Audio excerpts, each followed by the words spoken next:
अस्सलामुअलैकुम वरहमतुल्लाहि वबरकातुहू। सवाल ये पूछा गया है कि नमाज फासिद हो जाती है, इसका मतलब क्या है। नमाज मकरूह तहरीमी होती है, इसका मतलब क्या है। तो आज इंशाअल्लाह हम इस मसले की वजाहत आपके सामने पेश करेंगे। कुछ चीज़ें ऐसी होती हैं कि जिसको करने की वजह से नमाज बिल्कुल फासिद हो जाती है।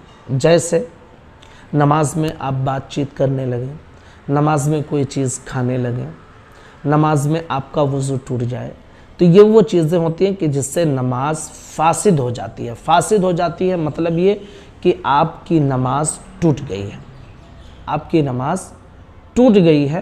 अब आप अपनी नमाज को सिरे से दोबारा पढ़ेंगे। आप यही इसका मतलब है कि नमाज फासिद हो गई है, यानी आप सिरे से फिर से दोबारा अपनी नमाज की नियत करें और दोबारा उस नमाज को पढ़ें।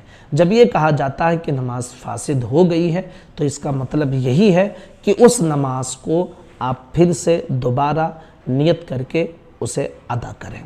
और जब ये कहा जाता है कि नमाज मकरूह तहरीमी हुई है, तो इसका मतलब ये होता है कि नमाज में कोई चीज़ ऐसी थी जिसका करना वाजिब था और आपने वो नहीं किया है, तो अब आपकी नमाज मकरूह तहरीमी हो गई है।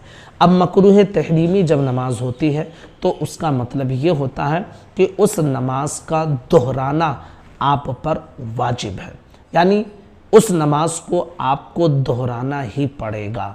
ये उसका मतलब होता है कि जब ये कहा जाता है कि नमाज मकरूह तहरीमी हो गई है। तो उम्मीद करता हूँ कि बात आपके समझ में आ गई होगी कि फासिद हो जाती है तो क्या मतलब होता है और नमाज मकरूह तहरीमी होती है तो इसका मतलब क्या होता है।